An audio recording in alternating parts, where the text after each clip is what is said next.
Hey, happy weekend. Hey, Rage. Hey, Pseudo. Hey, Bored. Hey, Lurkers. Hello. Howdy, everyone. We did it. We're a touch late, but there's no errors. It's 4:04. You know, that's the error this time. It's the time. 404, error not found. Yeah. Should make a little Easter egg where anytime the clock is 4:04, the timer just goes away for that minute. We have a timer? We don't have a timer. If I did, we could do that. Shit. How's it going, Punk? Welcome. We get to talk about Doom Eternal. That made Rage happy. Games to talk about. It made Rage happy. Eternally. My beard is still everywhere. Yeah, sometimes that's how it do. Yeah, I mean, it's one thing to control the mop of hair when you wake up, but if you've never had, like, a beard the length of your face, it's hard to manage. You wake up and it looks like this. And this is what you have to deal with, and you're like, come on, fuck off, can't. And then it's like, oh no, come on. Sticking your face under the faucet, like, wet it, try to get it to respond, try to get it to listen. It's got a mind of its own. Is when you actually have to go out and you have to wear a mask, and then it gets like inside the mask and curls up inside the mask and goes up on your face. Yeah, that's the worst. Mine's long enough that when it curls up, it does this. I just end up with a mouthful of hair. Mine just constantly pushes my mask up to my eyes, so eventually I just like can't see, and I'm like and then I'll try to adjust it, and then I just get like a nose and mouth full of beard. I'm like, great, love it. 100%. The things we deal with. At least you don't have glasses. Yeah, I technically do, but thankfully I don't have to wear them too much. Because being back in school now, we have to be in person, and then like I look over and poor person, they're just fogged up. It's like, oh no, that's a serious problem. Notes. Yeah, like, happens to me all the time. I put the mask on, and then all of a sudden I can't see, so I adjust it to try to defog my glasses, and I get a mouthful of beard. And yeah, that's pretty much my life with a mask on. But I still wear my mask because I care about the people around me. Yeah, the vaccinations are for us. The masks are for everybody else. Pretty much. It's an inconvenience, but it's still better than people getting sick. So when your mask is tight enough that it folds your beard back, thank God for pocket-sized beard combs. I don't own one. I don't own a beard comb, period. My beard comb is this. I've got one of my cloth masks that's like super fitted to my face, and it just like makes my beard go like this.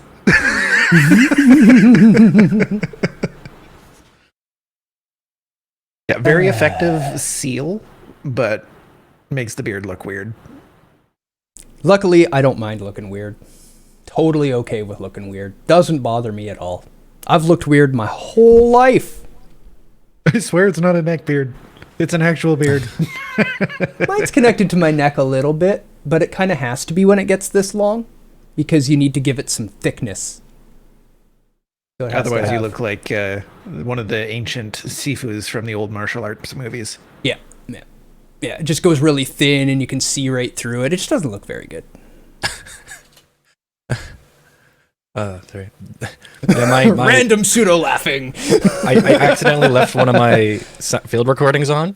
Oh. And I was just recording stuff in my backyard because I'm trying to get like ambient sound, and I guess a really big truck drove by, and I forgot it was playing. I'm like, wow, that's a very large truck if I'm hearing it from the office. And I'm like, what the hell? I'm like, oh wait, no, I have this playing. That's why I can hear this truck that sounds like it's like on the other side of the wall, but isn't. That's why I was giggling myself, like, oh, I'm dumb. I'm like, didn't even notice the pink noise. Yeah, unfortunately for me, for beards, like, even though we're starting off at a big tangent, I just grow like a fat neck beard first, and then everything else like slowly fills in. So if I can't really like shave it all off, otherwise I'm just like in trouble for a while. And even then, like, I don't really fill in here too much, so it's just like all big neck, just ready to be cringy. The So- neck is thick. You- With like 5 C's. You grow the fuzzy wuzzy is what you're saying. You know, it's just it's just bush here first, Yep. and then everything else eventually it'll grow. But like I have to shave in like different cycles. Otherwise, if I shave it all at once, it grows here first. It hits some sort of threshold. And it's like, okay, now we do the face. It fills in fast, but it's just strange. It's like delayed. It's like we gotta concentrate our energy to hit maximum neck beard first. Well, you got to protect the jugular, right? It's a defense mechanism. That's true. Yeah, That's gotta- true. gotta It would hide be my- good. Gotta hide my double chin is the real reason. Double chin. I don't even have one. Just it's just head.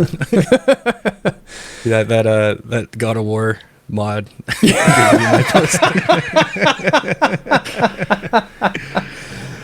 Boy.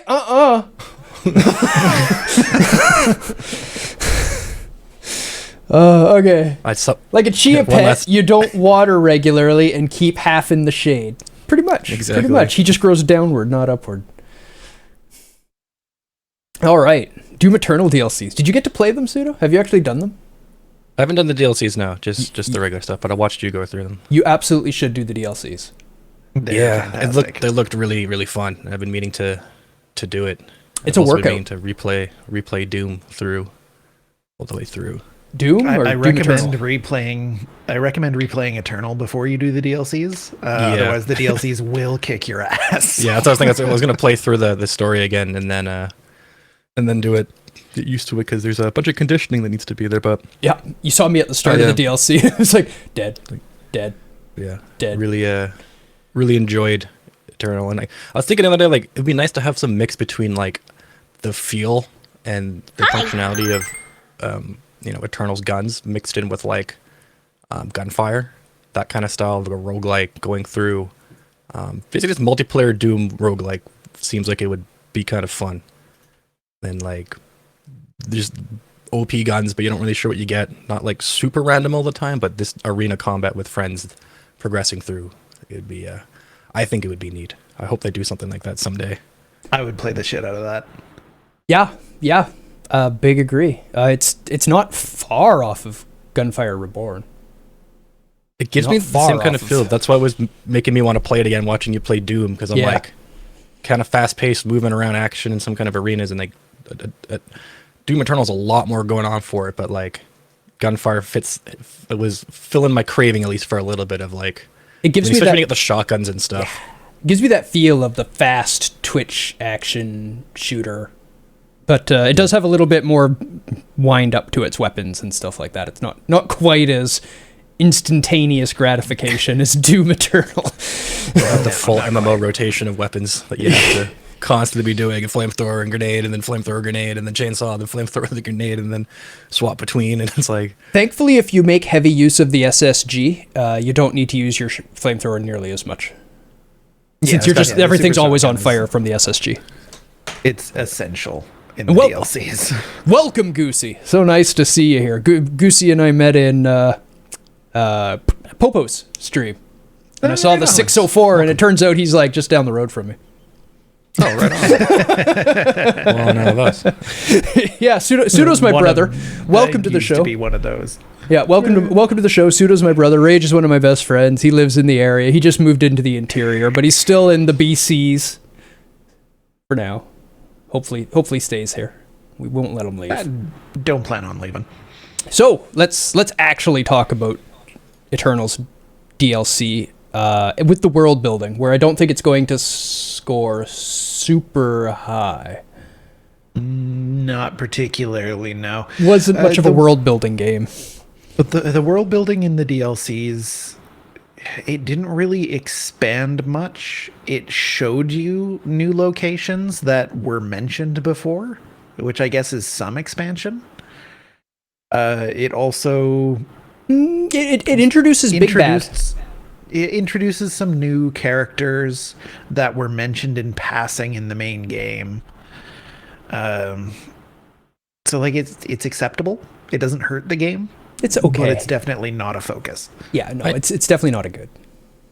Yeah, I mean, it's one of the things. It comes down to like the focus of like what Doom is. But I think for what was there, I think I liked what they did with the DLC because it was a bit more wrapped up than what the main game was, and I guess that's because they knew they were going to do DLCs. But I always don't feel like that's a excuse to kind of just have things stall out near the end, because after the last DLC, it does kind of have a clean ending and wraps things up. Goes through the context of what was going on, why everything has happened, and then has an actual resolution. Whereas the resolution in Eternal felt kind of weak, and that's a bit more on storyline, but like for the world was going on, the context, they had to leverage it to explain it. It wasn't really anything like too crazy, too out there. It's really pretty, well, not pretty, but it's pretty. It's weird to say it's pretty because it's so gory and like graphic, but I like the stylization, and I like kind of what was going on, like when they actually bring up, what Doom Guy is, what's kind of going on, but it does kind of feel like why it was there is we need something that's there rather than like, hey, I have this great world I've built. Let's, incorporate game into it. It feels like, the game was there first, and then the world was kind of sculpted around their game and their gameplay to make sense rather than, it being the main focus. Yeah. It's not something you'll leave them like, man, I really wish I was like the whole Doom universe is cool. But like, if you were just to play the DLCs, you're like, oh, it's hard to really feel just a part of that world separated from everything else. It extended things a bit and had some explanations and expanded things, but not really like enough to really carry it as a main feature of the game, which is fine because you don't really play Dooms to have a full story and world. You're playing to just kind of blow stuff up, and it's nice we have more context than some of the original Dooms, but it's definitely something Is it, that a little bit, because I could argue that, and I will under characters. So my final summary, if you're all in acceptance, is it is acceptable and good for what Doom is, but the focus is not on the world building. The world does expand, but only enough to deliver endless action. Yeah, that's pretty on point. Just don't stop shooting and don't stop moving. I mean, maybe you can look at the world after the demons are dead. Maybe. But by that point, your adrenaline will be up and you'll be like, give me more! Yeah. One of two things happens when you play Doom Eternal. Your adrenaline peaks and you keep playing the game, or it's not your kind of game. Yeah. One of those two. Yep. Characters. You said you wanted to say something here. Oh, I have opinions here. Okay, so I'm just going to let you guys fill this in, and I'm just going to go take a dab. Fair. Let me pull the sheet up over here. So characters. I appreciate what they were doing with the characters, but I think much like in the main game of Doom Eternal, they kind of ruined everything that they did in 2016. And I know for a couple of people that I've spoken to, they kind of ruined the characters, myself included. For instance, there was a whole thing going on with Samuel Hayden, and there were all of these different venues that he could be taking. What are his motivations? What is he here for? What's he trying to accomplish? And then in the DLCs, they kind of just, well, in Doom Eternal as well, they kind of just throw all of that away and have him be an accessory to Doom Guy. So basically, the entire Doom story can be summed up by a picture of Ralph going, "I'm an action guy." Yeah, but in Doom 2016, they did have an actual good story if you dig into it, which was really disappointing for me, both in the main game and in the DLCs. And I think the character writing in the DLCs was particularly weak, in as such that everything sort of happens Deus Ex Machina and doesn't really have any, as far as I can tell, motivation behind it. It's all just there to give Doom Guy a reason to kill more stuff, which is fine. That's totally fine. But I think expectation management after Doom 2016 was a real problem. And they let down some of the hardcore enjoyers of Doom 2016, myself included. And I would say that the character writing is definitely verging on a bad. I think like a big difference that's kind of happened in, I guess, the kind of mold that the previous Doom games have kind of put in is that there's been a lot of vagueness and a lot of kind of fill in the gaps with your own interpretation when it comes to a lot of the characters. They weren't always like super explicit, and you know, they didn't say a whole lot, they didn't do a whole lot. They were kind of there and you understood why they were there. And then with Eternal, they kind of became, you know, a lot more pronounced and, you know, a lot more defined, which was a bit of a different style and kind of like clashes with how things were before. And then since there was that kind of up for interpretation, which is, you know, it doesn't mean it wasn't there. It's just, it's an actual style things to do, because then people can relate their own personal experiences to things. They kind of have the character in their own mindset. They'll fill in their own gaps with their own life experiences. But then when you collapse that in the same series, if that wasn't the same thing that they had in their mind, it's just going to, you know, cause, you know, friction with, you know, how involved they are with the story. It's going to cause friction with, you know, what they think the character is. It's going to feel like that character made changes that don't make sense because, you know, technically it did. So I think they probably should have stuck to that same form that was previously, unless they were introducing like, you know, an entirely new game where the DLC was entirely new characters or something. But to take the existing characters and then kind of like change up, you know, how pronounced they are and what they are and all that stuff, it just, you know, people's mileage is going to vary. And I still really like that approach of, you know, kind of keeping things, you know, not super explicit. You know, he doesn't really need a reason for everything, and we don't have to explain everything, because that's fine. Like, you don't always need that. You know, people can infer their own reasonings, and people are fine in filling in the gaps. There's a threshold to that, of course, where if you don't explain enough, it just doesn't make sense and it's confusing. But you don't have to show, and you don't have to tell everything. You can show a lot of things, which is fine. And, you know, some people may miss that, and, you know, other people will catch it. And the people who miss it that are still intrigued by the game will, you know, kind of fill in those gaps. And that's one thing I've always enjoyed about silent protagonists in games, is that a lot of people can either immerse themselves as that character and they're playing from their perspective, or they can infer what that character is from their actions and the world they're in and kind of create that character themselves. And then all of that tends to collapse the moment they start talking. Regardless of, you know, regardless if it's self-immersion because it's not your voice, or if it's a character that you made because now they don't sound like how you thought they were going to sound, like, can happen too. And we see this with like mangas that go to, you know, and like they become, you know, like voiced animes and like all this other stuff. It happens because, you know, you see it and you're reading it, you have a personality, you have a way they talk for them because you're reading it in a certain way, and then transmute that media. So yeah, that stuff I think is the kind of jarring thing that would happen. Yeah. And that sort of leads into the whole problem I have with how they handled Doom Guy in this series, in that they went way too far into explaining him. You don't explain Doom Guy. Just like you don't show his face and you don't have him talk. All three of those rules they broke. I'm actually totally okay with the showing his face, but the rest I agree with. Just because his face actually looks a lot like the original pixel of his face in the first Doom. Yeah, and I mean, like, that's a pretty neat little throwback. I was like, I was mildly miffed when they showed his face, but like at the same time, yeah, okay, whatever. But then having him speak and having him essentially take away the player's agency by having a defined set of feelings already basically means that you've now taken this enigmatic character that anybody can self-insert onto, and because, like, basically, like, before they showed his face and had him speak, could be anybody. Mm-hmm. Could have been anyone. It doesn't matter. Could be anyone. Doesn't look like anything.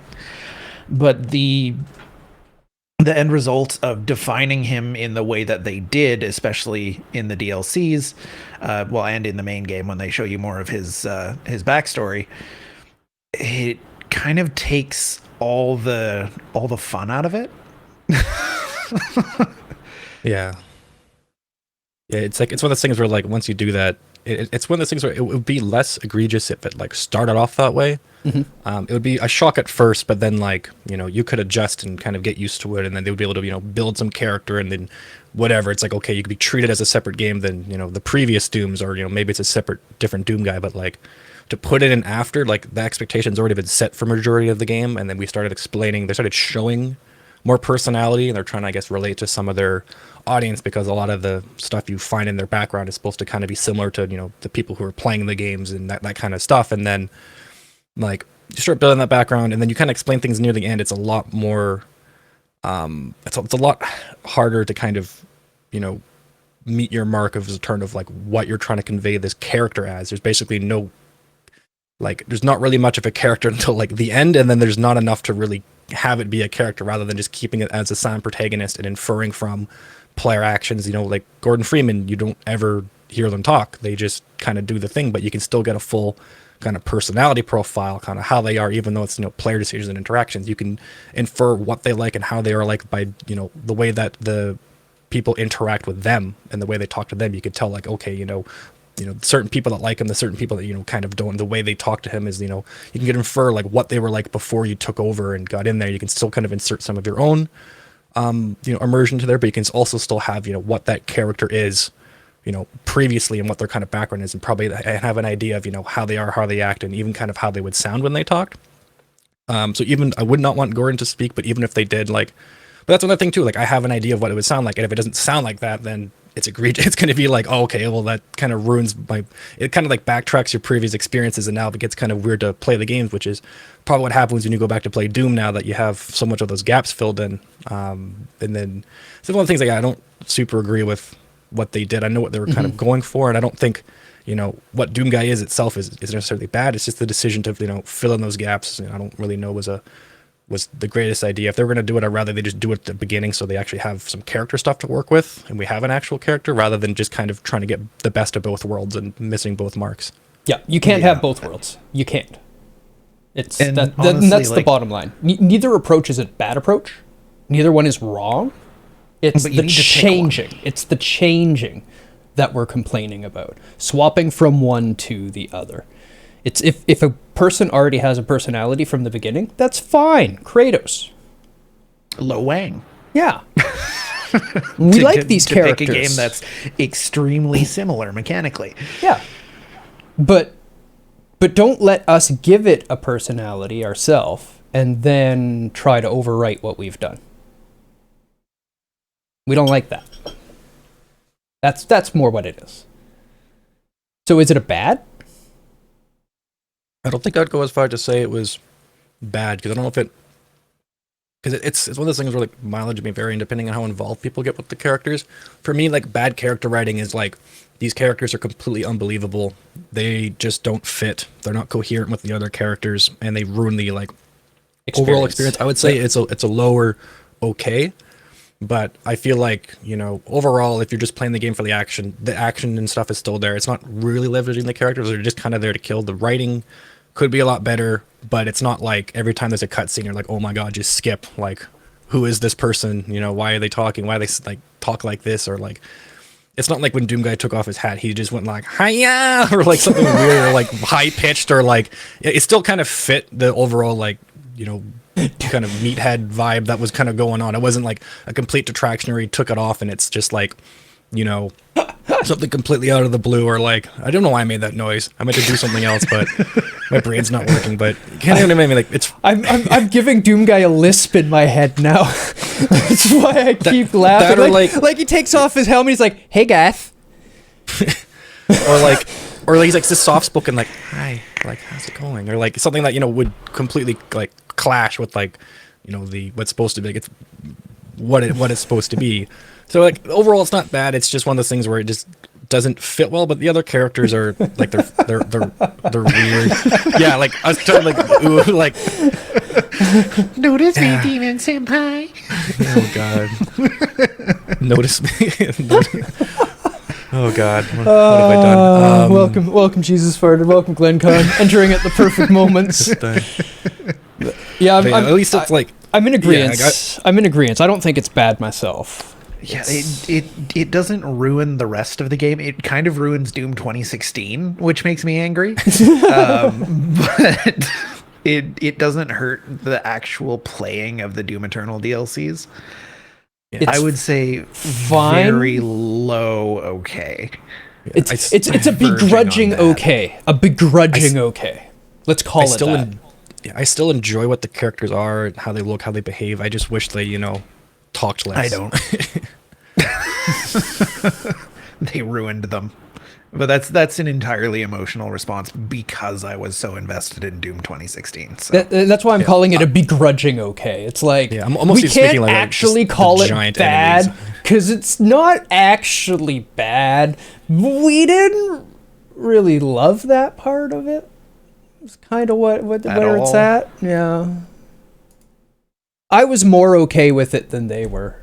Just because I've never been super Oh my. invested in Doom in general. Yeah, I am not it's a big first-person shooter fan. I haven't played a ton of Doom in the past. Can you imagine if it pulls off the helmet and it's just Majima?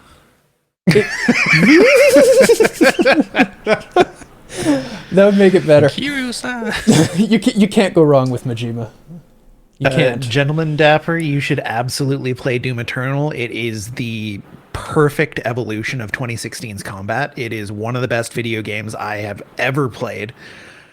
The character writing is stupid. Yeah, it's interesting because I loved Doom 2016. I'm not a big shooter fan. Everybody knows this. They're growing more and more on me. I've been pulled in, but I'm not a huge fan. I haven't played a lot. I've never been into them. I loved 2016. It plays so well. And then when I played Eternal right when it came out, because I loved 2016 so much, I didn't like Eternal very much at first. And I finished Eternal, and then I talked about it, and I thought about it, and then I liked Eternal more than 2016. Which was weird, because I finished the game, and it wasn't until I beat it and then thought about it that I realized, wait, that was a way better game. It is like a straight up better game than Doom 2016. I can't. It is. I can't deny it. It is a better game. You might enjoy 2016 more, and we're not telling you which one you're going to like or enjoy more. But as a designed game, Eternal is the better game. I don't know if the marks will say that, but it is. At least. Oh, once mechanics wise. The next four sections in our are all good. They're all good. Or the next three, I should say. Video, audio, and gameplay. They're all going to be good. Spoilers. Supposed to say spoilers before you say that. Whatever. You can skip forward to the end of the review now if you want. But we have lots of good things to say, so you should probably pay attention still. We just dislike the change in style from previous Doom games. Opinions on this would vary. Storyline. Characters were okay, but lacks Majima. Yeah, that's basically the review for every game, not Yakuza. Characters are okay, but lacks Majima. Storyline, I would say, is another okay. Like it's very straightforward. There's no real twists and turns. Nothing surprises you. But it facilitates the rest of the video game, which is the important part.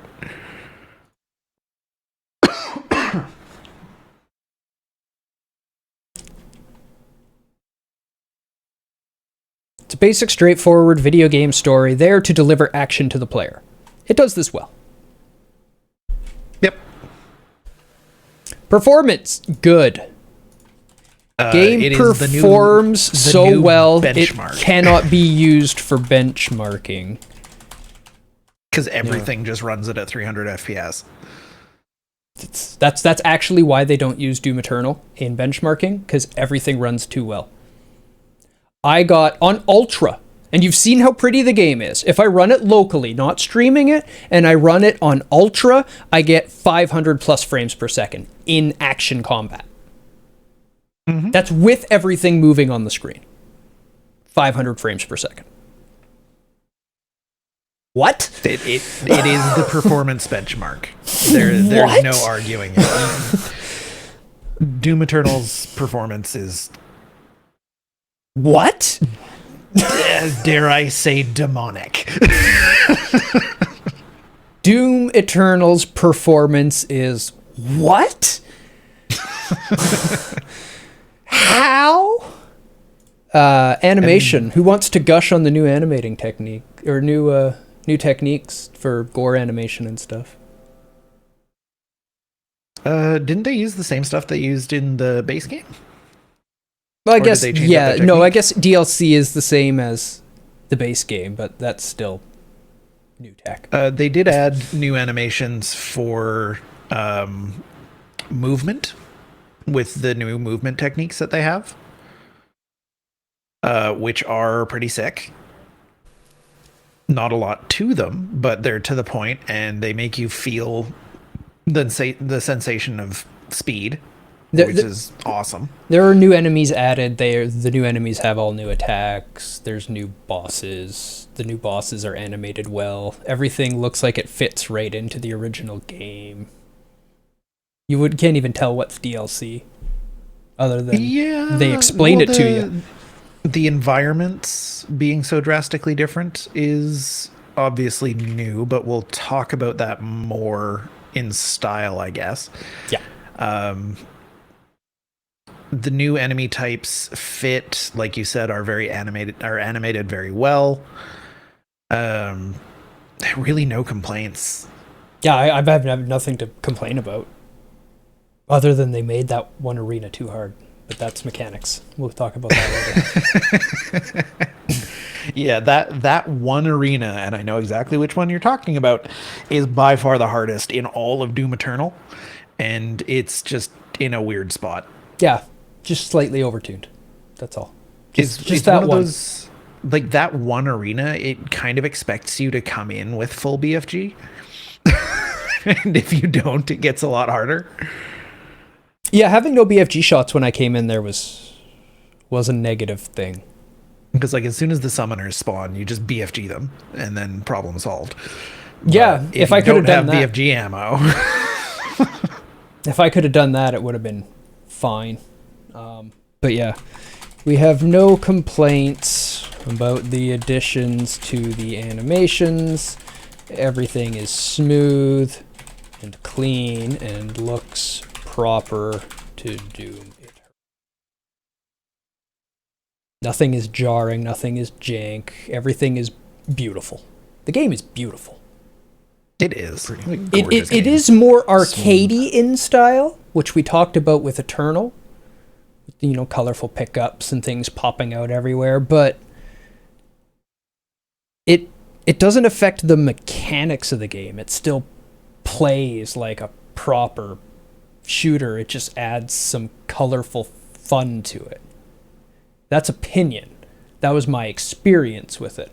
This is coming from somebody I realized a little while ago what it is that separates, like, there's just so many, like, I love this genre, but I don't like these games of the genre that so many people like, and I can never figure out what it is, and I don't really like gamey mechanics in my games. I like more real interface, like mechanics that have a correlation to real effects for reasons.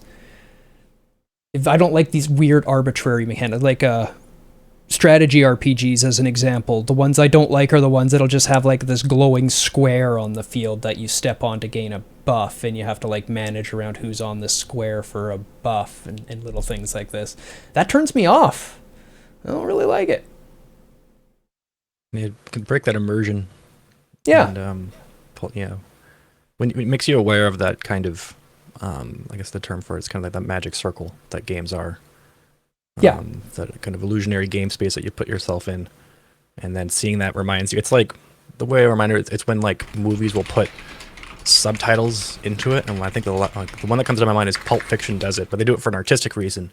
But the moment you see a subtitle that like wasn't, on the whole time if you turn on subtitles, because you'll get used to it, but like if they do it and if they do a weird transition or they do something that's like, you're not accustomed to in that kind of sense, it reminds you that, hey, this is a movie, and it kind of breaks that sense of immersion. The same thing can happen with games with that kind of stuff, where if it's not really explainable or, it's not part of the game and you only see it because it's a game, then every time you see it, you're like, oh yeah, this is a game, and it helps. And it doesn't help. It, prevents you from really getting that sense of, being in the game. Yeah, but the The arcadey pickups never had that effect on me. It's just another pickup in the game. It was just a colorful pickup. It just made the game kind of colorful and splashy. And honestly, it really, really, really helps the game because it's such a fast-paced game. That high contrast of items lets you pick them out on the screen so much quicker because you don't have the time to stop and take that half second to realize what that item is. You just like have to be moving and knowing where the items are, where you can just smoothly hit them as you go all the time. Even if it's your first time being there, you didn't know it was there, you saw it and went for it. It helps a lot. Yep. Instantaneous visual recognition is necessary in Doom Eternal. Not at the lower especially difficulties. In the DLCs. If you want to just pick up the game and you're new to shooters and you're worried about how hard we're making this game sound, if you put it on the easiest setting, you'll beat it. You may have to work at some things here and there, but you'll improve your skills working at it and you will beat it. And not with terrible difficulty. Pookie, this was like her second shooter she's ever played, and she beat it without terrible difficulty on the PlayStation 4 Pro. Yeah, there you go. So she was using a controller, and that slowed down a lot, and as her second ever shooter, she was able to do it. So I have faith that everyone can still do it. Just turn the difficulty down. But if you are an experienced, seasoned, veteran, hardcore gamer, if you turn the difficulty up, this game will murder you. Can confirm. So it has it all, and it offers it all, and it actually has a really, really good experience for the whole range, which is kind of awesome. Style. You said you wanted to say something for style? I'm just going to give it a good. You can go ahead and say something if you want. Yeah, the thing that I wanted to bring up is just how disparate the DLC environments are. Because they are really, really different than the rest of the game. And each DLC, independent of itself, is very different. Like, visually, it's a very different environment. It's constructed of very different things. There are very different things happening in these environments, but somehow it all feels coherent, and it still all feels like it's part of the same game. Yep. And if you take a picture of any one of them, you can still identify it as Doom Eternal. Yeah. Honestly, I couldn't tell you which DLC is which. They blend together in my mind, but the visual style is consistent, and you can easily tell that it is Doom Eternal. The only way I would be able to tell is if they have the hammer. Yeah. It's just like, I know which DLC this is. You have pickup X. The new areas are very unique and different while still managing to feel entirely like Doom Eternal. Eternal. There we go. I don't know what else we can say. Musical score. Bad, right? Oh yeah, the worst. It's too relaxing. It's too chill. So there's an interesting thing that happened with the Doom Eternal DLCs specifically, in that they weren't done by Mick Gordon, at least not entirely. I thought Eternal itself wasn't done by Mick either. Mick has a lot of work on the base game. Okay. But the scoring in Eternal's DLCs were not done in the same style as Mick Gordon's work. And if you're paying attention and you know a bit about, soundtracking theory, it becomes pretty clear that they're done with an entirely different goal in mind. The soundtrack to the DLCs is done in a more typical game scoring or film scoring style, where it is background music appropriate to the scene. It's music that feels like the scene feels. But it's not the same as, say, Doom 2016, where the music is basically what you would envision being playing inside Doom Guy's helmet. If the demons don't kick your ass, the soundtrack will. Like the soundtrack is very much one that is to get the player's blood pumping in Doom 2016, and for a lot of the Mick Gordon influence stuff in Eternal's main game as well. But in the DLCs, it's more atmospheric, it's more calm, it pulls on more traditional film and video game scoring techniques, and honestly, I find it a lot less influential because of that. I personally didn't enjoy it as much. I still think it's a very good soundtrack. I think that a lot of the production techniques that they used were really cool and really interesting. But that's more from like the music nerd side of me. Technically, it is an extremely proficient soundtrack, but I don't like it nearly as much as Doom 2016. Yeah, the enjoyment isn't there, but technically, it's fine. And I've heard different people say they prefer 2016, and different people say they prefer Eternal, and that's really what it's going to come down to, is a preference. Yeah, and this is not to say that in any way Eternal's soundtrack is inferior. It's just different. The people who did the soundtrack for Eternal are also industry giants. They are incredible at what they do. It's just not the way that I would have preferred it.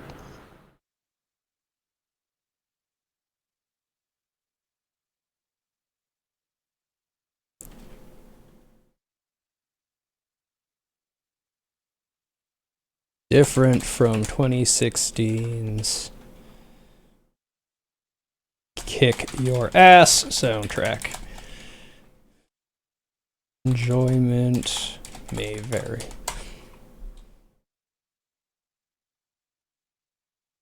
Because, yeah, the 2016 soundtrack literally assaults you. If it were a person, it would be in jail. Yes. Just imagining like feet coming out of your headphones and kicking you in the face. That's pretty much, yeah, that's pretty much what it feels like when you listen to that soundtrack. Voice acting. Ooh. It's fine. Yeah, I think that's an okay. I mean, the voice is all, everything fits, everything sounds right, but there was never a point where I was like, wow, that was really good. There wasn't just, it's one of those things where it needs to leverage on a lot of the writing, because there has to be, a character to perform, but if the characters didn't really have too much to perform, but for what the characters kind of are, and the kind of stylistic approach to how, demons and all the other stuff talk, I'm glad that they still did those well enough that, you hear it and you think it's a demon, not this is some person pretending to be a demon, or this isn't some like obvious effect. Like, it's still very realistic in that sense of like, yep, that's, a demon kind of talking to me, but there's not like a performance where you really get involved with the character when they speak, and, you'll hear it and you'll be like, yep, I know, who and what that is, and, all that kind of emotion that's conveyed with what's going on. It's still, there's still a bunch of depth that needs to be there, but like, I'm not sure, it's not so much like, of the voice acting problem. It's probably just a bit of, the combination for that and the writing, which, I mean, it's fine for what the game is, but it's definitely somewhere where, there could be improvements. And like the end face-off, I won't spoil it, but the end face-off, like if the writing helped bring that up more, there could have been like a pretty big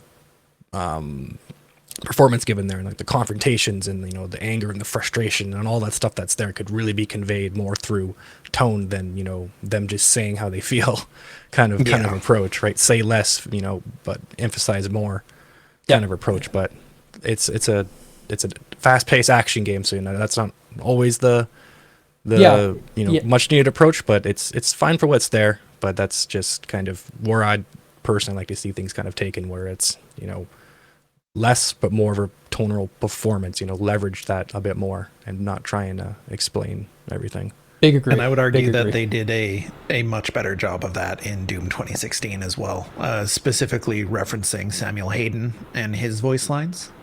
I can still hear his lines in my head whenever I think of Doom 2016. I can't remember a single fucking line from Eternal. That's fair. I've been thinking this whole time, hey, id, you want a good? Next time, just get Mike Patton to do all your demons. I mean, also, yes. I just watched I Am Legend the other night. I'm sorry to hear that.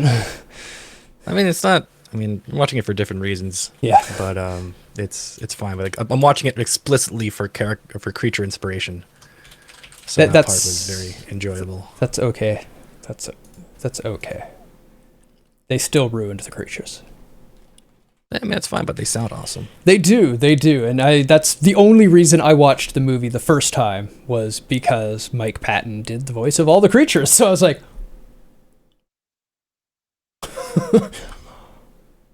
I'm just glad they didn't make them like vampires and have like Yeah. Blade-esque things, right? Like they're still monsters. So they're not but supposed really. to be monsters. Yeah, but like, I mean, everyone's a monster is the point, but it's like it could have been worse. They could have just been like they are supposed to be speaking, but like the confrontation and how they act and how they, a lot of it was still not just explicit. It was still just done with their character actions and not them just talking about how they felt or them making, them mimicking animal noises and stuff like that, which a lot of other horror things have done in general when they want to, have something scary, like, oh, we'll just have it, act like a bear, or have it act like, a lion, and we'll have it, growl and roar and do this other stuff. They still had some, it was unique to them, was what I was going through, where there's still, some resemblance of, the humanity in it, but still it's its own complete different thing. Yeah, I definitely experienced that the right way around. I watched the movie first, went, wow, that sucked. How did a movie get made? And then read the book, and I was like, oh, that's how. Yeah, Yeah, I the know. graphic novels for it too are really interesting. Once you know the book story, the movie's like, so how'd you miss it? See, you read this, right? The worst part is that there's still that alternative ending, which is not great, but it's still closer to what the point of it was. Yeah, to be fair, I'm not going to fault the director. It's the movie production as a whole. As an example, watch Rob Zombie's Halloween theatrical release versus the director's cut. Like, I watched the director's cut first because I got my hands on it before it came out, and I was like, this is amazing! So I went to the movie theater to see it. As soon as it came out, we walked out going, what was that? That wasn't the same movie. Yeah, it's unfortunately one part that a lot of producers will get involved with is the end, and they're not involved with the whole process up to it. A lot of them probably haven't read the source material, and they're like, we need a Hollywood ending because we need to be, it's a Hollywood movie, so this is how it should end. And like, that goes completely against how everything is. Okay, so I wrote a little sound effect blurb, and I'm going to get us going again on the Doom Eternal now. We've had our sidetrack break. If you're new to the show, that's a regular thing. It happens. Regularly. And enemy behavior, AI/enemy behavior in Eternal. They didn't really change much from the main game. But I don't And think that it's- means it gets a lower rating. No, not lower, but I think it should get the same rating, and I don't remember what our rating was. I'm sure I argued for a good last time. I don't know if we got it. But it I'm is looking it up.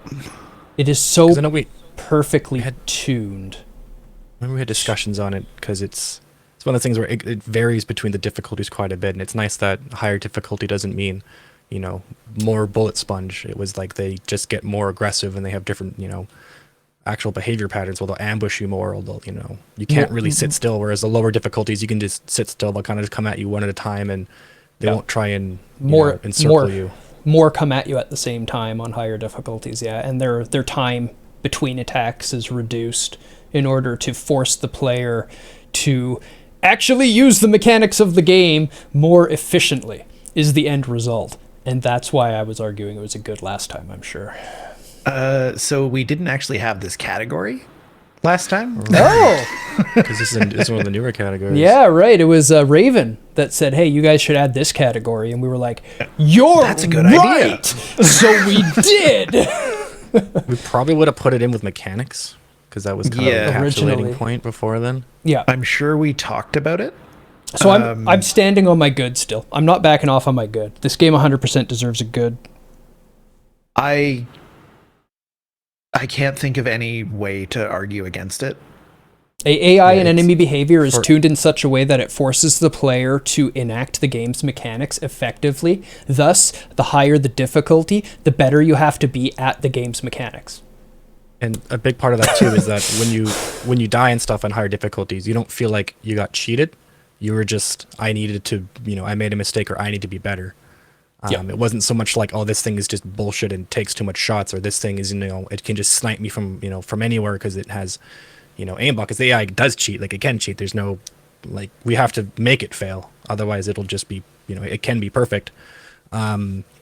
And it just does such a good job of keeping that pressure. It feels so tuned, and not a lot of shooters have that, where like you can get weird lulls, or you can, break the AI by, figuring out their patterns. And that's something I'm kind of good at, is, finding ways to cheese AI, finding ways that they, how are their pathing is going, or, what can I do from, certain angles, and like, what can I do to, because in a lot of games, through the way they calculate, pathing, you can find out ways to, get them to reset their nav path, which takes time to calculate, which then you could then see, them stand still for a couple seconds. You can abuse that, and you can find a way to keep triggering and re-triggering. And I never really noticed that too much with Doom. They all kind of seem to have their stuff kind of queued up in behaviors, and they're coming at you, and then they'll actually run away from you. When you're trying to get like the smaller ones, they'll throw some stuff at you and then back off, and all the range stuff is, properly distanced and taking advantage of it, while the bigger guys are going right for you, and they'll actually flank you. And it's cohesive. It actually forces you to keep moving around, and do the mechanics of the game. Yep. That's the big thing with most games. Why I never play on hard. People always ask, "Oh, you just play on normal?" Yeah, I want to have fun with the game. Because most games, when you turn it up to hard, they don't make you play the mechanics. They just be like, "Hey, this game's mechanics are this, and now the enemies have more health and do more damage." So it's just like get hit less and hit them more, and it's like, yeah. I guess that's the mechanic, but it's not as fun as having to actually try and outplay or utilize other mechanics you wouldn't necessarily do. Yeah, that's why I play most games on normal and still did Sekiro NG plus Charmless.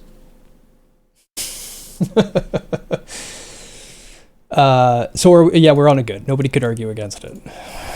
The enemy behavior is some of the best trash mob behavior I've ever seen in any game.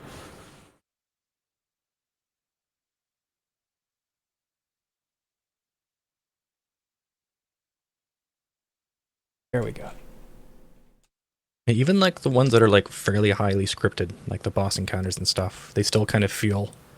Some of the bosses are worse than others in the game. Bosses are hard; they're hit and miss, and especially FPS bosses are so hard too. Yeah, but at least like when they pressure and they do other stuff, it still feels like you can't just find the exact pattern. There's always some sort of change to it, or some sort of toss up within it. Like I don't think there was. I always look for this. I don't think there was any time where I could like get something stuck in a corner, or completely cheese something, or like basically get to the point where it becomes like I'm just doing this motion and it's going to be the exact same. It's like how to beat them, and how to like put them into certain states, but it's not going to be the exact same count every time. We're like, okay, third shot will do this, and then it's always like a bit of variance thrown in there as well, which makes it feel a bit more organic.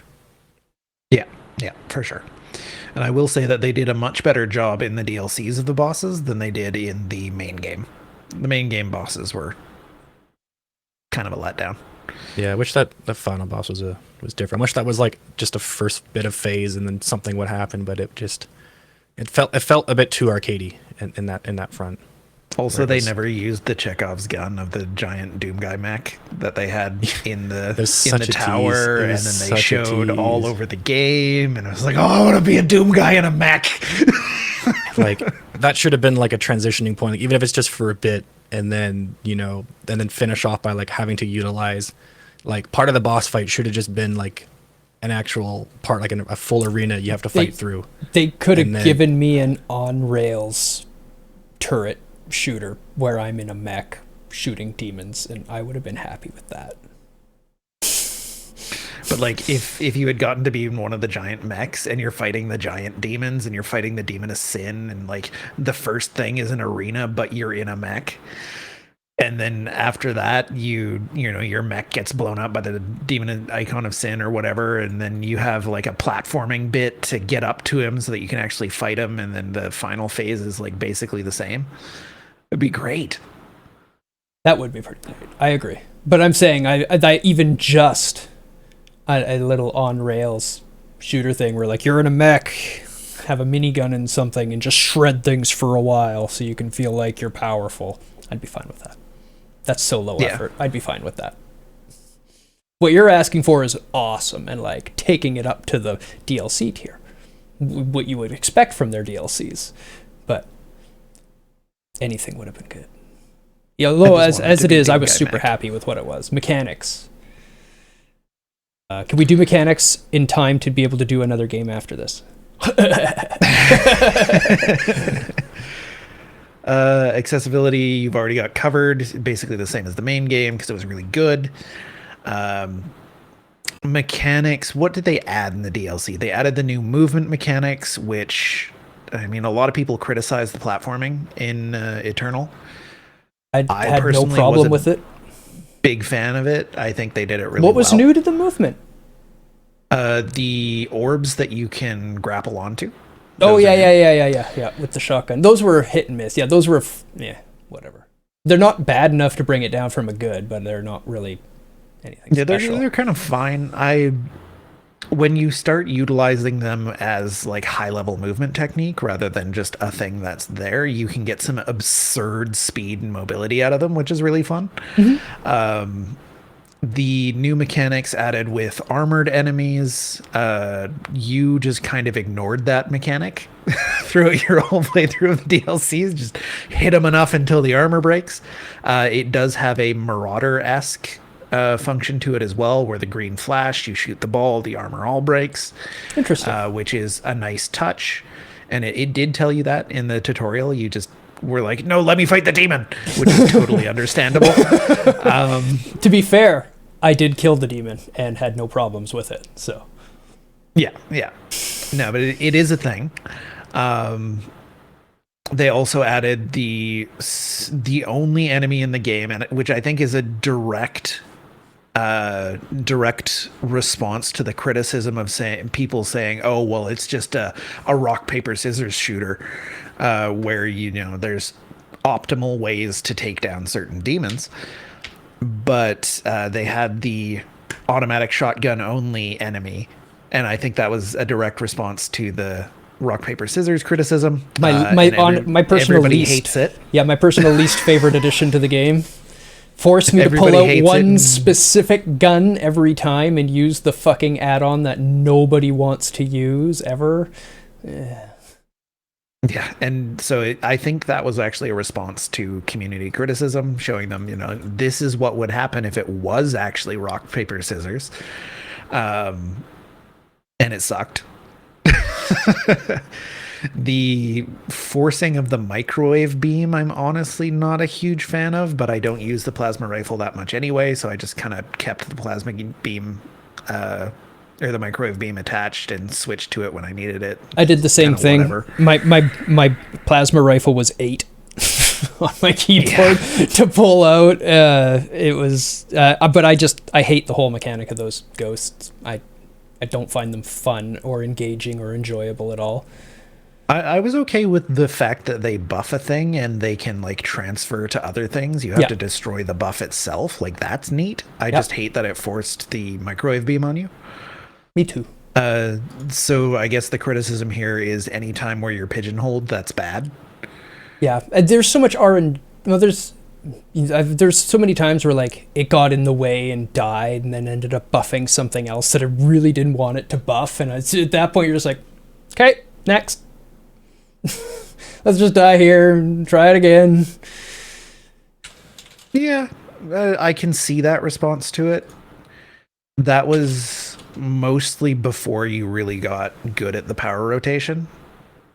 Even then, there was one time where it got in my way as a Spidertron and infested a, what are they called?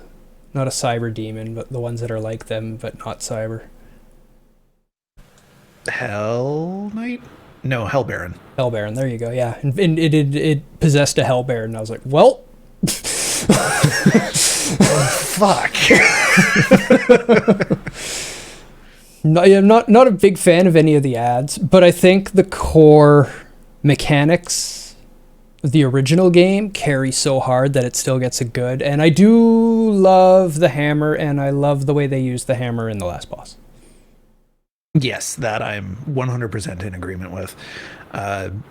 Especially the bit about the last boss. I think it's not enough to take it away from being a good. It's not just like this is the benchmark, like the main game of Doom Eternal was. Yeah.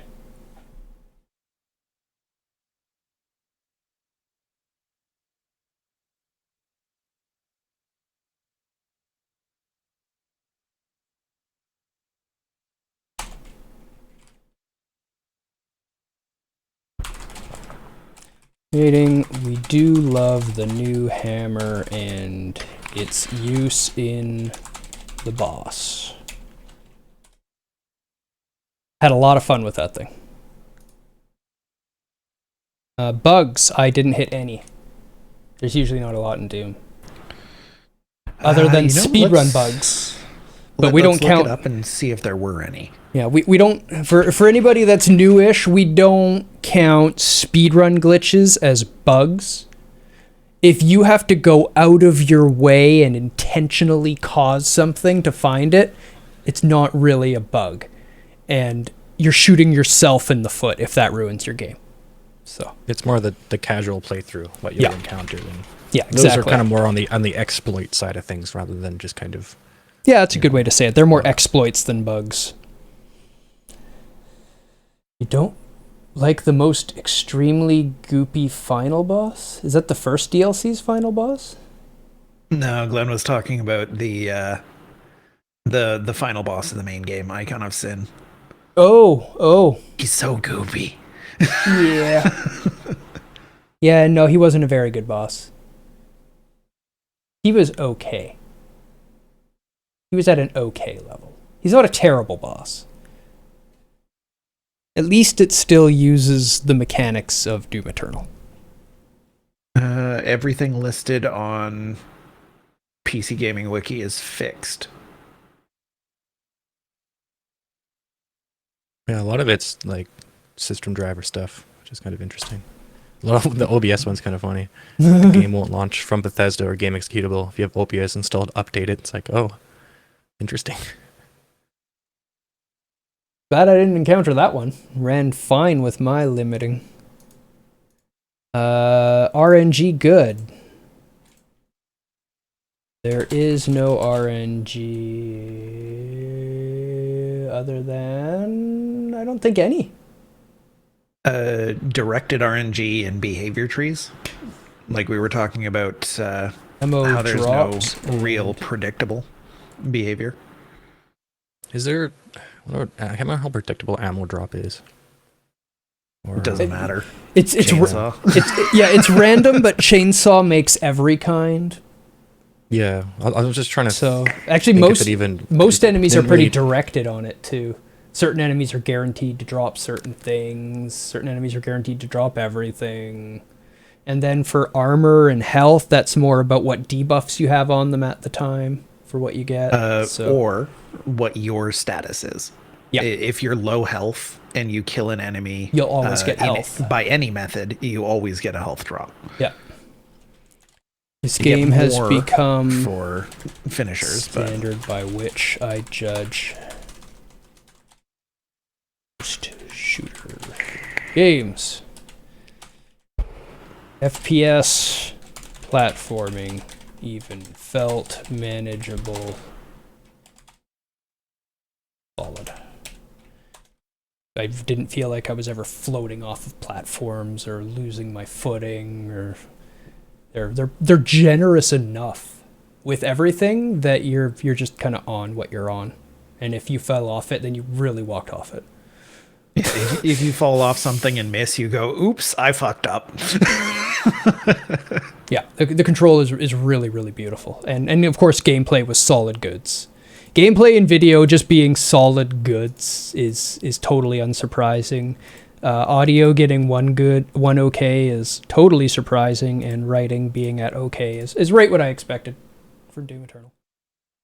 That's Doom Eternal. Not the most greens we've ever had on a single review.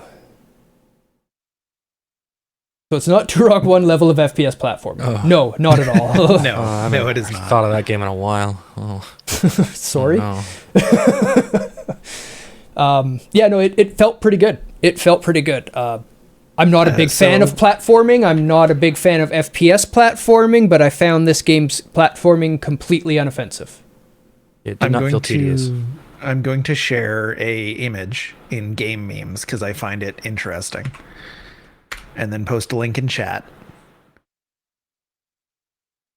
Copy link. Because we gave it the exact same rating as the base game. Which, I mean, for DLC, it makes sense because it's not like a completely new game. So, it's supposed to be more of the same game, more or less, right? Like a sequel, they're supposed to change a lot, but a DLC is kind of like supposed to be within that same realm. So it's kind of interesting to see that they did that. Yeah, and without looking back on it or judging on it, we just judged the game honestly and found it to be exactly the same rating as the first game. I think that's a credit to our review system. Because you wouldn't get that giving it a number out of 10. They would invariably be different numbers, and they don't deserve different numbers. They deserve the same rating because they're the same quality. Other than some minor nitpicks in the DLCs. But that's personal preference. Some people might love them. I could easily see somebody having the viewpoint of the auto shotgun being a nice add because it makes the one irrelevant thing in the game relevant. And I couldn't really argue against that. I don't really like it because it makes me switch to an irrelevant gun that I don't care about. But they've got a point. So, yeah. Same with the microwave beam. Yeah. And at least with the microwave beam, they don't make you do it all the time. You can still kill the initial mob with whatever you want. That's true. The roly-poly guys are only in the second DLC, though. And they do die super fast. Yeah, it's like 3 auto shotgun blasts, and they're dead. 2 to 3, depending on the difficulty, I think.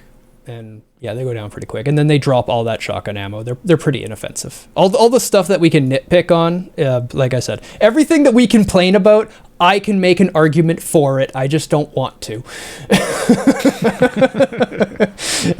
and they're not offensive. They're fine. So. Yeah. Before we start the next one, I gotta take off because I gotta go do some school stuff before it gets too dark. But yeah. Thanks for joining anyway. Good luck on the school stuff. We always say school stuff far more important. You go take care of your school stuff. Absolutely. Yeah. Thank you. And thanks everyone for joining and listening. I'll probably be back later if everyone's playing games, but for now, have a good night, everybody. I hope we are playing games later. I do hope. And you have yourself a good recording session. Pseudo. Will do. All right. See ya. Cheers. Bye. Hiya!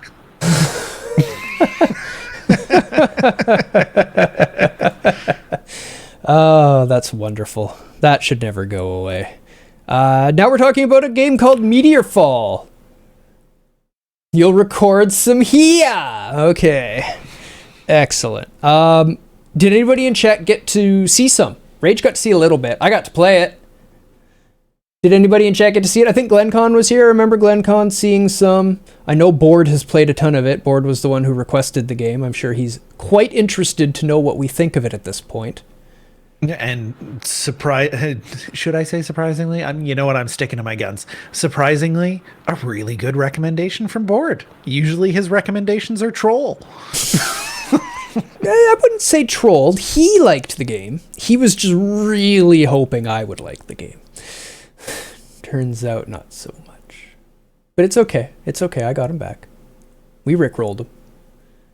Haven't heard of this one. Do you like roguelites? Do you like Slay the Spire?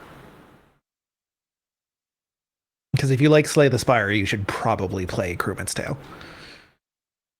Yeah, I'd say that's a fair comparison. If you liked Slay the Spire, this is definitely one you should try.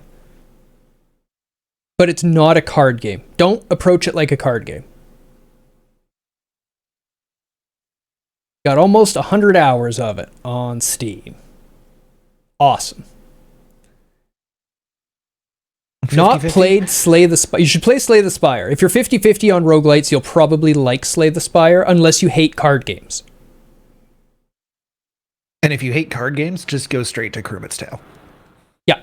Yeah. So, Krumit's Tale is a cute, interesting roguelite. Cute is debatable. The game is cute. Not necessarily the art style, but the whole of the game is a cute game. Sure, that I can get on board with. Card games aren't your thing. Yeah, you should check this one out still. It's a great time killer. So it's more of an RPG. You choose your class at the beginning, and there's all the stereotypes. The warrior, the mage, the necromancer is fucking broken, the rogue, the cleric. And then you get tiles as you play, and you can either block attacks or have swords that increase your attack, and it's always an exchange in battle. And there's a parry mechanic, which is really cool and I really like, that provides stun and benefit and all sorts of stuff. There's a talent system in the back.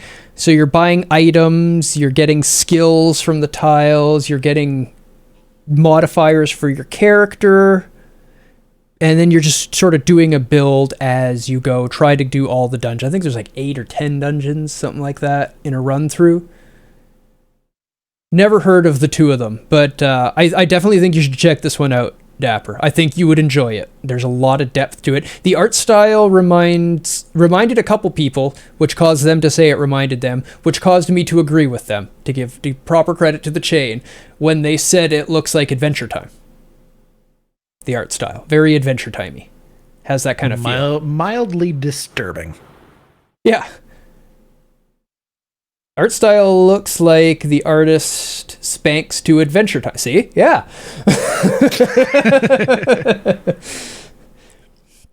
Yeah, and you go on your little trail and you try to win, and then every time you do, you get experience and it unlocks some tiles. I would like the tiles to unlock a touch faster.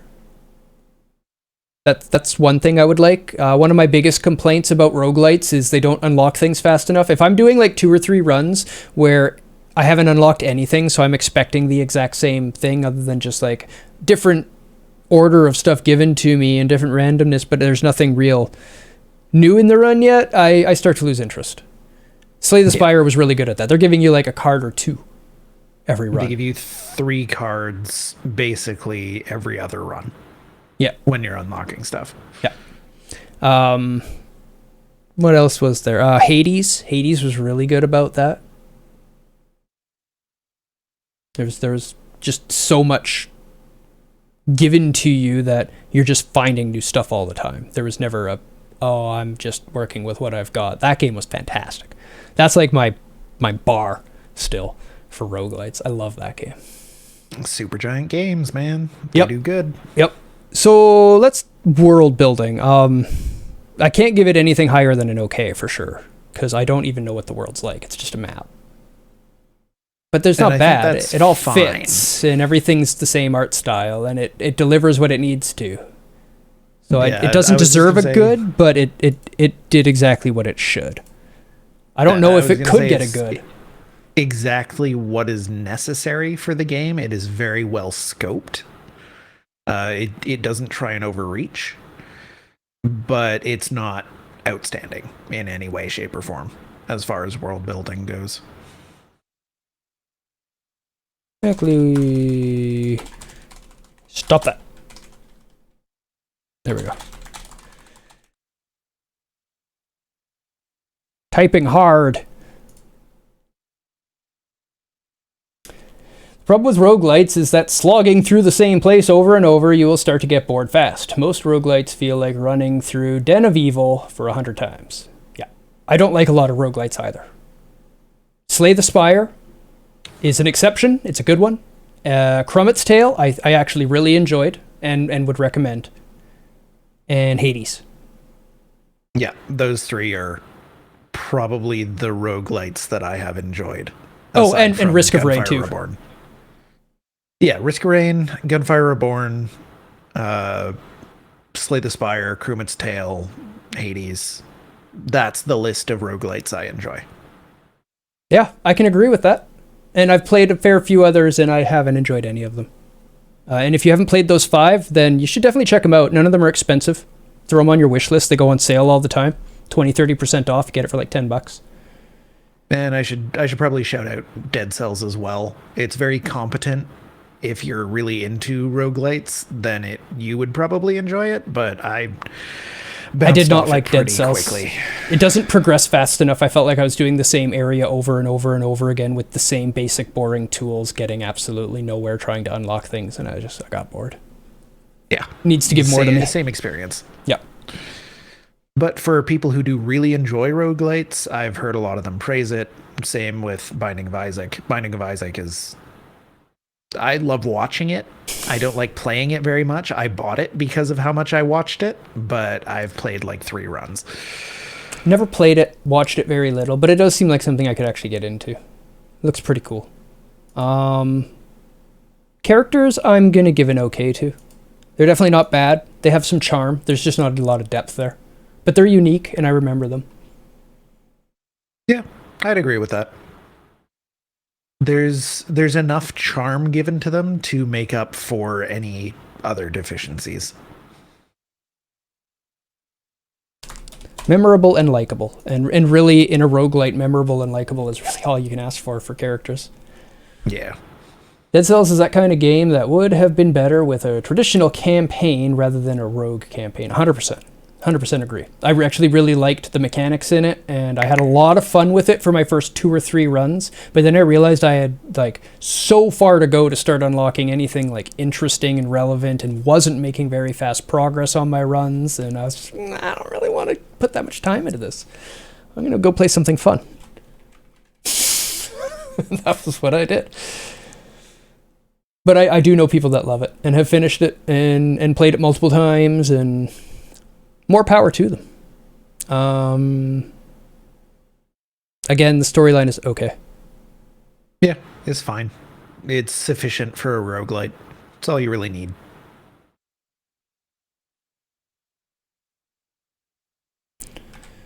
Cheesy or horrible in any way to ruin the experience. It's just... It's there. You're on this quest, you go kill the bad things. Should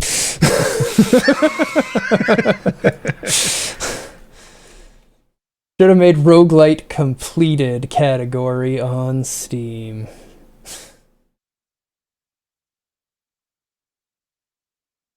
But, unlocking absolutely everything in a roguelite is completing it. Yep. Got a platinum, got it. I haven't done that to Hades yet. I still go back and play it a little bit once in a while. Game should run on near any device. And I've heard it works quite well on mobile as well. Yeah, and I imagine it would work very well on mobile with the layout of the game. Probably even easier to play. Yeah, it's definitely a touchscreen first interface. Animation. This is an interesting one. I think it's actually well animated. I think it's greatly animated. I think the animations are wonderful. I just hate them. I kind of love them. They stick with me. I would say that it's a good in animation because there's not a ton to animate in a tiled-based game, but what they put in there has an immense amount of character and love and just detail put into it, but it's terrifying and I hate it. Wonderful or terrifying, depending on who you ask. Lots of love put into the work and lots of character and minimal animation. Memorable and sticks with you. That part is definitely good or true. bad.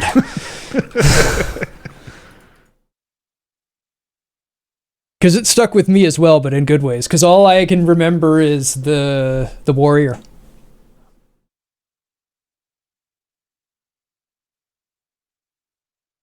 That's his animation. And it's pretty great, honestly. I love the wiggling, waggling tongue in his mouth all the time with the circular mouth. Yeah, it's fantastic. Style's good. Yep. Very consistent. Whether you like it or not, Very bizarre. whether you like it or not, it has a unique UNIQUE, bizarre and consistent style. Everything has a certain Krumit's tail feel. When it, like we always talk about, if you look at a picture of Krumit's tail, you know it's Krumit's tail. Yeah, Instantly. you can take any individual frame and know it is that game. Even if it's not gameplay, just like the map. Yeah, I know what that is. It's got it. It's got that feel and look to it. Audio, I don't remember the music at all. Me neither. So it's fine. It's the music is there to keep and you totally unmemorable.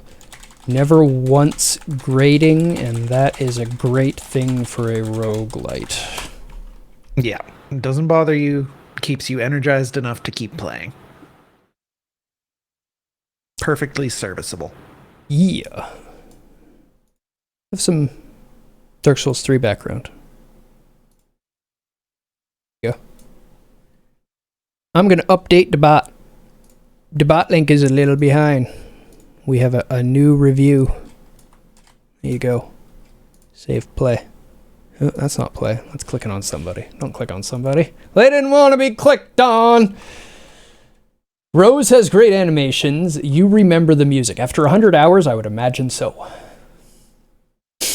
But if it still isn't annoying to you, then yeah, solid. Yeah. There is no voice acting, is there? I don't recall any from what I watched. Oh, there was the narrator. The narrator, he would do the first bit of the sentences and stuff. He wouldn't do the whole thing, but he would read the first little bit, and he was actually pretty good. Yeah, there you go. I think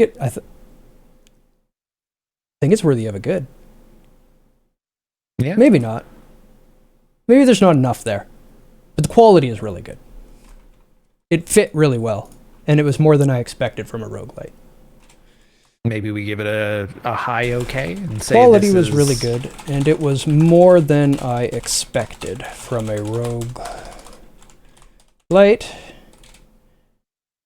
However, there is just not enough there to call it a good. But they put the effort into what they did do. Which again, calling back to what I said about world building, they paid a lot of attention to scope, and they scoped very, very well. Yeah. It's what we are always talking about with indie projects. Scope. Everything is about scope. How well can you scope your project? Don't try to bite off more than you can chew, and your end product will be a reasonably good product. Nothing will get missed. Sound effects. I think that one can go up to a good. The tile dropping, the tile breaking, the things dying, the block sound, the parry sound, the armor gain sound, the swing sounds for attacks. I really liked the armor and armor-related sounds. I thought they were really good. Yeah, heavy and clingy and Dwarf Fortress. I mean, they still scoped heavily. They skimped on the graphics.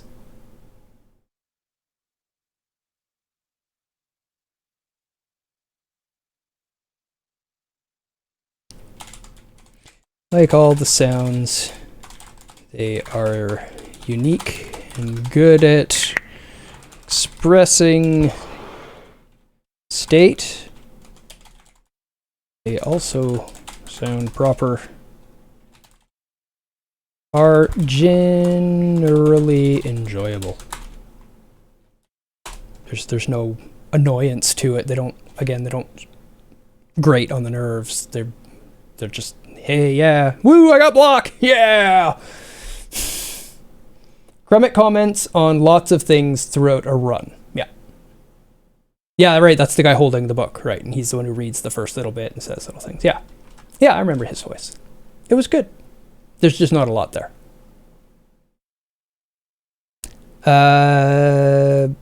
Okay. There is none. Yeah, it's just kind of predetermined actions that happen. Everything. Everything in the game is predetermined. Everything can be thought of beforehand. And that's really good, actually, for a roguelite. Oh, yeah. And that's why I like it more than Slay the Spire. I said it. But that's why I do. There's more avenues of play, and it helps reduce the RNG a lot. Because there's more ways you can approach things. Accessibility, I think, is an okay. Yeah, let's look it up. I don't think it doesn't really do anything. There are no options in the game. But at the same time, it's simple and it's not a fast game. You can move a mouse and click one button. You can play it.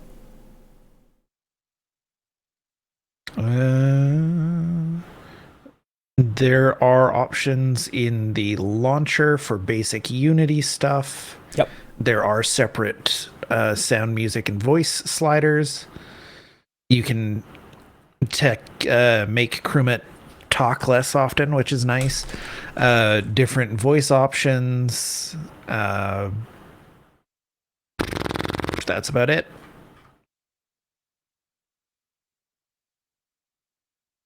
And there's not really a need for like control rebinding or anything like that, because this is very much a touchscreen optimized game. Anything that you can use to manipulate a cursor will work. There's no dexterity requirement to the game, so that's kind of fine. You could even this is a game that you could play with one of those eye tracker headsets. You could do it just fine. Yeah. Does that mean it's a good? They didn't do anything, but they didn't have to. They designed it to be played by anyone. Well, it's the only thing that I would find somewhat concerning is some of the low contrast colors in use, but they're used in ways that aren't necessarily going to be problematic. There's a clear black outline and separate spacing for positions, and then the information is written in such a way that it's all about number and recognizing a symbol. Really just associating that symbol to the mechanic. The thing is, sometimes they have like light text on a relatively light background with fairly low contrast ratios, which can be problematic for some people. But again, that's a very small chunk of the market, and they do a pretty good job with outlining things. Like generally, if they have light text on a light background, they'll have a black stroke around the text. It's definitely a high okay, just because of how they've designed things. I don't know if I would go so far as to call it a good, because they don't have options for, like, you know, I have tritanopia or deutanopia or whatever, and make concessions that way. But I think they did do overall a very good job. Excellent. I can't disagree. Now mechanics. This is when we can actually talk about the game to get some more people into it, maybe, because it actually deserves to have more people play it. Yeah, great little game. It truly terrifying. Does. Nightmare fuel. No, I not for me. Unless you're the enemy and you have to fight the necromancer. That's fucking terrifying. Necromancer is so strong. He's so broken. Just like Loop Hero. So broken. I mean, and any time where you have a game designed to be like one-on-one combat, and then you give a person a whole party to control, it's like, yeah, I win. But otherwise, the small numbers, really, really easy to do the quick math in your head. Simple symbols, not a lot of abilities, but they cover the gambit of the standard meta for abilities in such a way that you can recognize, you can understand, you can pick it up and play it and create builds if you just understand fantasy game combat. And plays by a lot of the same rules. I actually really enjoyed the variety of characters that you have access to, because they all have like clearly defined roles and abilities that suit that role, rather than needing to sort of make a small cast into everyman sort of things. Yeah, and it plays well into the roguelite aspect with that again, because you have so many different styles you can play the game. It's all the same game, it's all the same rules, it's all the same enemies, but totally different ways to approach, totally different avenues of gameplay. As an example, I spent the beginning of my game stream playing the warrior, because that's who you start with, where it's very much fight everything and just beat them to death. And then you unlock the wizard next, and then you go entire boards without fighting anything. You just spellcast really and kill everything. Switch up. Yeah. And I won't spoil the rest of it, but yeah, every single one of them has a completely different style of play. Enough that if you get bored of a character, you can go to another one and it changes the game and keeps it kind of fresh. And I think I would be able to play, like, if I got bored of Warrior, I have so much fun with it that I think I could play something else for a little bit and then come back to it and have fun with it again. For sure. Warrior's pretty cool. I like warriors. If wizards are your thing, you can break the wizard too. Totally. Necromancer just comes broken. It's just broken from the get-go. Turns out having things to attack that aren't you is very strong. You also get, well, the big thing is you get to choose what they hit. Even if you didn't. Even if you didn't, it's strong. But you get complete management of what they hit, for how much they hit, what hits them, and I've done so much MMO healing and party management stuff in my life that as soon as I got a party of skeletons, I literally just won the game. Literally. Mm-hmm. The first run I did with skeletons, I won. Like, and not like kind of won. Like, easily won. Easily won. It wasn't even fair. Some of that was knowledge of the game. Now let's talk about the tiles a little bit, because it's very different from the card system. The tiles feel different. It doesn't feel like a card game at all. And I really like how easy it is to just throw away your tiles. Yeah, and the ability to mitigate the RNG that using a tile system versus a card system gives you. And they give you a deck cap, so you can't actually go over. And the way the game is designed, where you get rewarded for every unused tile, and you have to get through so many enemies and the tiles are consuming themselves to get through, I actually found it more beneficial to make a larger tile set than a smaller tile set. You want it to be consistent, but smaller is actually worse because there's no recycling. Which is a really interesting. Good. It's a really interesting change from most card games, where you want a small, quick, efficient deck. This one, you want the biggest one you can, so you have the most tools to work with, but you still have to maintain enough consistency so that you're able to win. And which is a really nice balance. Mm-hmm. Now, because the board is 3 channels, all the way down, 3x3, rather than just a playing field that you have to interact with, it gives you a lot more choice on what you interact with and the order you take things on. So that takes a lot of that inconsistency problem that cards with decks have, and it mitigates it, because there's a lot more on the board to interact with, and there's something you can do almost every time. There's some channel through it, even if it's selling the stuff on your board just to drop new stuff. There's always a strategy there. And it's just, for a digital video game, I think it's better than a card game. Cards are wonderful because you can play them in person. They really take advantage of the fact that it is not a physical game, and use that in such a way that you are able to, have an inventory and have your inventory of tiles built up, and deciding which tiles you want to keep, which tiles you can toss, and having ways to generate all sorts of different tiles and different attributes to those tiles. And it works very, very well. Yeah. Yeah, and I'm really glad they went that way. I designed a CCG a while back, and we actually had a stipulation in our design process that it had to be able to be played in person with normal cards for the design process. And it really changes how the game is made and how the game is played and how the game is designed. And there's just certain things you have to accept, like this is just going to be this way because physical card RNG. Yeah. Yeah. They've mitigated almost all of it, and I want to give it a good. I'm fine with a good for mechanics. I think it's beautifully designed, honestly. Game has wonderful mechanics.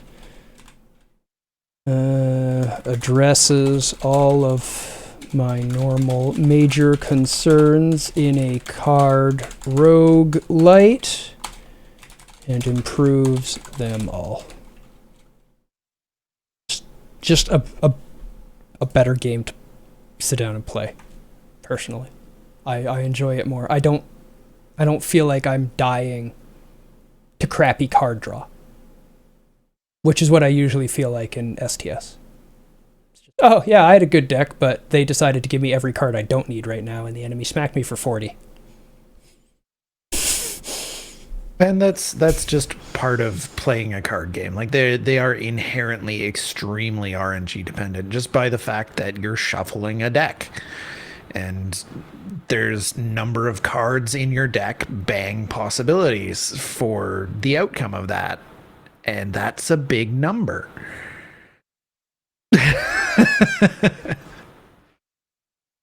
Yep.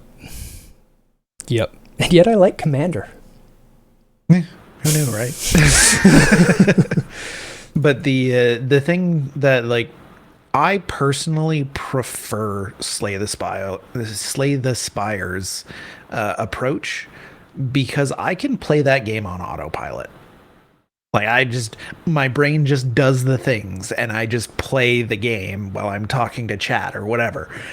Whereas Krumit's Tale, it sort of expects a little bit more focus of you. It wants you to pay attention to what's going on. And if you do that, it really, really rewards you.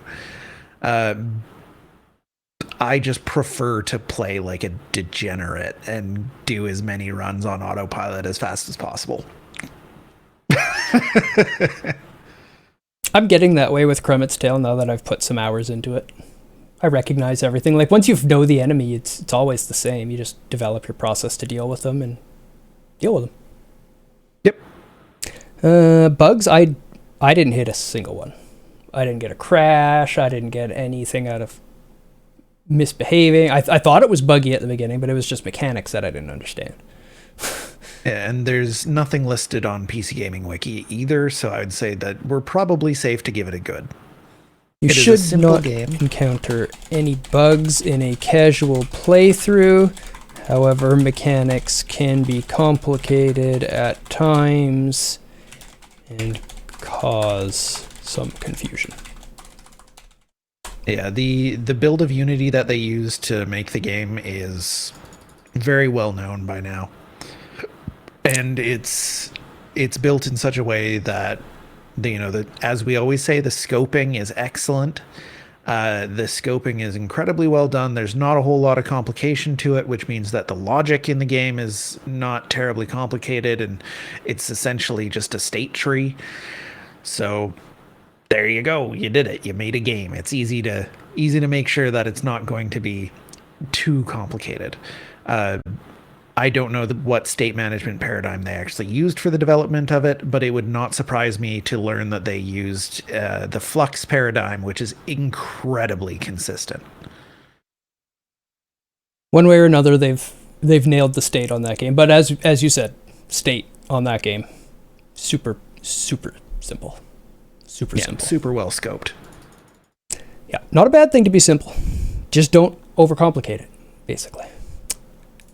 RNG good, I'm gonna say. Yep, there's enough that keeps the variety interesting, especially with how the lanes are filled up on the board. But at the same time, you can mitigate enough of it that your play can be very consistent. Need to change each play. However, the game design is such that you can mitigate the RNG's ability to And your run. ruin your run. Yeah. Good. Game is very simple to control and should never do something you do not want it to. Because of scope. Yes. Incredibly well scoped game. Yeah. Control is easy because there's not a whole lot to it. Obviously, not a whole lot to it doesn't mean bad, because it just got goods and okays through the whole thing without a single bad. So it's not a bad game. There's nothing bad about the game. There's not a single complaint. Yeah, I can't complain about the game. Me and the art style. I find it really disturbing. But it's a beautifully designed little game mechanically. It's great. Yeah. Thank you, Board. I saw you load it up while we were reviewing it too. The game does have a huge difficulty spike as you go higher into New Game. New Game plus 4 is a challenge. Yeah, and that's good. I mean, if you've played it enough to get that far, then you should want a challenge out of it. You don't just want to win all the time now. Just play Necromancer. You'll win. Unless Necro doesn't scale, which would be unfortunate. Oh, I'm sure if you have all the tile unlocks for him, you'd be fine. I'd lose more skeletons, but that just means I can use other tools with them. Like, as it was, all I did was create 4 skeletons and win. Most of the tiles I had were there just to sell, so I could buy skeletons and win. New Game Plus is like Ascension mode from STS. That's what I figured. Or I'd say Ascension mode is Slay the Spire's New Game Plus. Since New Game Plus isn't really anything new or fancy. The first game I remember having New Game Plus, and it wasn't the first one, but the first one I remember seeing that in was Chrono Trigger. And that was a long-ass time ago. Yeah, that was a really long time ago. if I wanted to win all the time, I'd just play Street Fighter 2 with my niece. Until you stop winning. And then you're like, oh shit. And turns out you've created a Street Fighter 2 phenom, and she should probably go into the professional fighting game scene. No, don't do that. That's a bad idea. Terrible scene. Don't do it. We're a little early, but we have to go eat dinner and stuff. And we kind of talked about both of the games pretty thoroughly. Yeah, I'm pretty happy with the review. Anybody want to say anything before we go? Anybody want to ask anything before we go?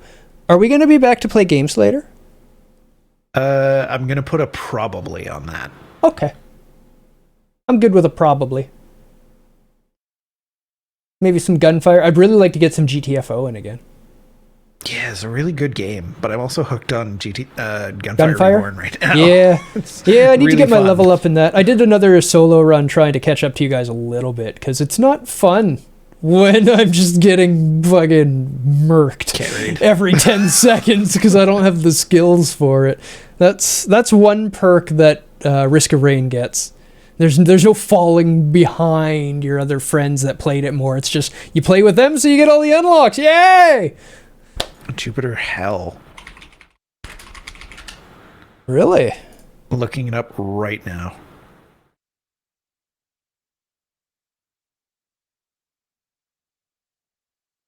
But it's top down. Interesting. Full release August 5th, 2021. Show me gameplay trailer. Oh, top down. That's what I said. Yeah. Not sure that I'm into the top downiness.